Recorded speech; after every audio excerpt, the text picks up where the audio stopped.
I keep the household's records.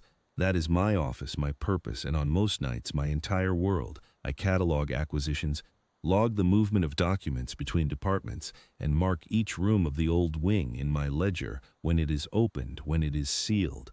And who carries the authority to do either? It is not glamorous work, but it means I know, better than almost anyone in this palace, what is supposed to happen after dark, and what is not. What happened on the 14th night of the autumn quarter is not supposed to happen, and the reason it did not end in disaster belongs entirely to Guard Corporal Aldrich Fenn.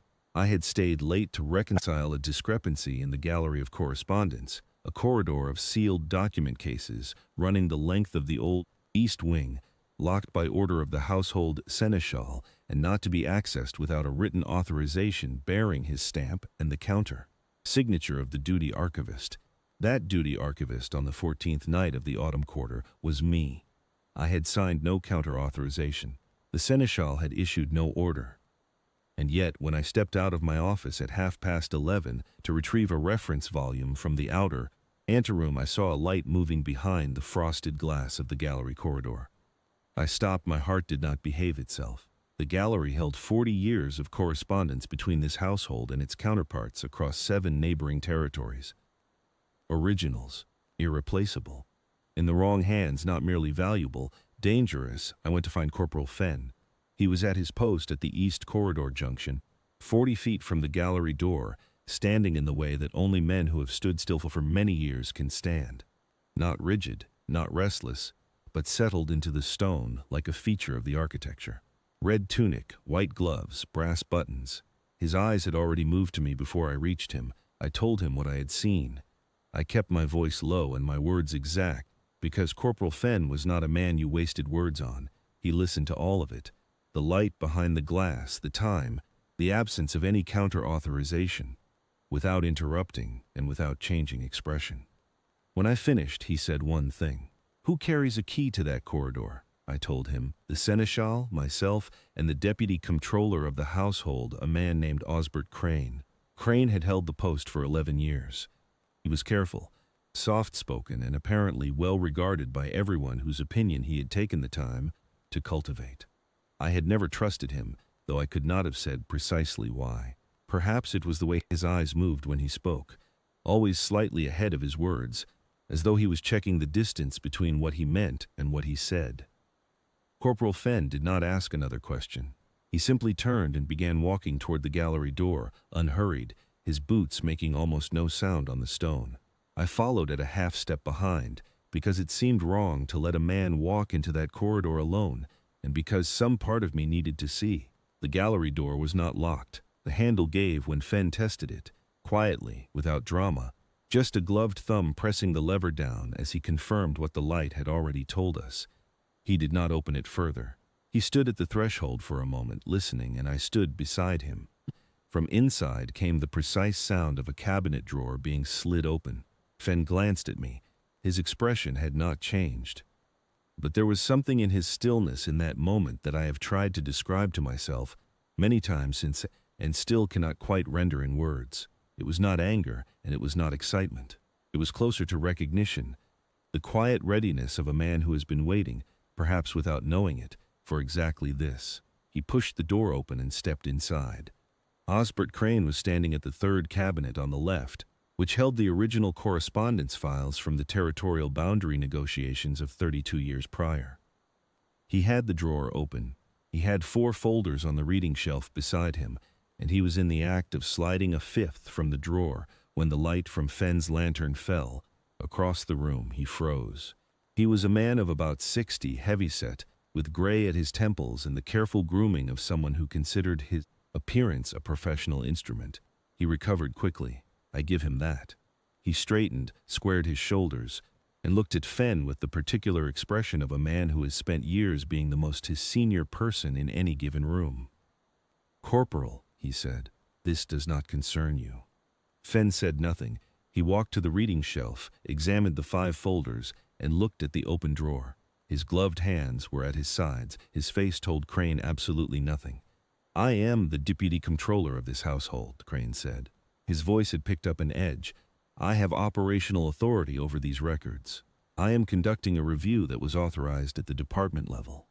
I said from the doorway that no countersignature from the duty archivist had been logged, that my signature was required for any after-hours access, that he knew this. Crane looked at me then, and for just a moment his expression shifted, not to guilt exactly, but to the particular blankness of a man recalculating.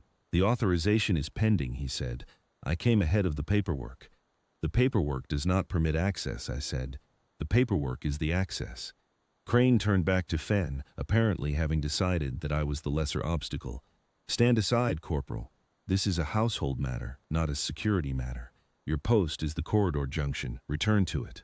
Fenn had not moved. He would not move. I think, watching him, that he had made the decision before we even opened the door, the kind of decision that certain men make very quietly and very early, so that everything that follows is simply execution rather than crisis.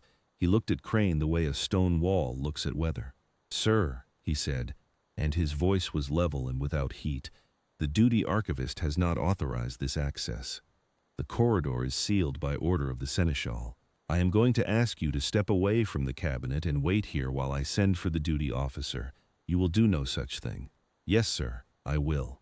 Crane's jaw tightened. He was not accustomed to refusal. He was accustomed to rank, to the weight of his title, to the 11 years of careful cultivation that had made him nearly invisible to scrutiny. He took a step forward, his shoulders squared, and he said something I will not repeat here, but which was intended to remind Fenn of the distance between a deputy comptroller and a corporal of the guard. Fenn listened to all of it. When Crane finished, Fenn said, I heard you, sir. Step away from the cabinet, please. Crane did not step away from the cabinet, but he also did not step forward again. Something about Fenn's bearing, that absolute, weathered stillness, made it plain that the geometry of the situation was not what Crane had calculated. There was no bravado in Fenn, no threat, no visible tension. There was only the simple, irrefutable fact of a man who was not going to move or be moved, who had measured the room and the moment, and was entirely at home in both. Crane glanced at the folders on the shelf. He glanced at the door. And then, without another word, he put his hands at his sides and stood where he was.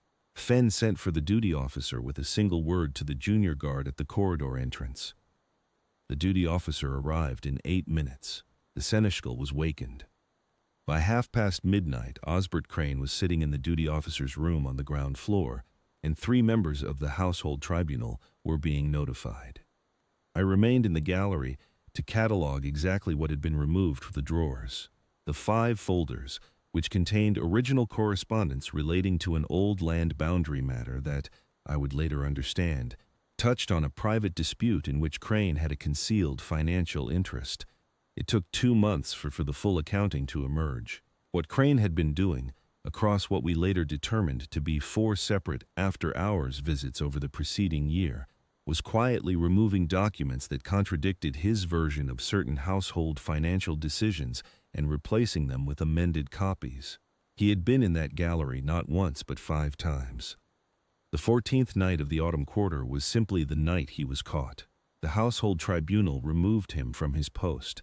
The amended copies were identified, and the originals, most of them, the ones Crane had not yet managed to destroy, were recovered from a locked case in his private office. I gave my statement to the tribunal. My statement was 17 pages because that is the kind of archivist I am. Corporal Fenn's was 1 page because that is the kind of man he is. It contained everything necessary and nothing else. At the conclusion of the hearing, the presiding officer asked Fenn if he had anything to add. Fenn said he did not.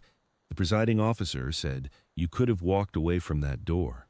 Your post was the corridor junction." Fenn considered this for a moment. Then he said, "The corridor junction is 40 feet from the gallery door. That is still this household, sir." He returned to his post the following morning. I watched him take his place at the east corridor junction, settle into his stance, and become, once again, simply part of the architecture. The light was gray, and the old wing was quiet, and nothing in his bearing suggested that anything of consequence had occurred. But I keep the household's records. I know what is supposed to happen in these walls, and I know what does not happen, what is stopped, quietly, in the dark, by a man who is simply not prepared to look the other way, That is also a kind of record, and it belongs to Aldrich Fenn.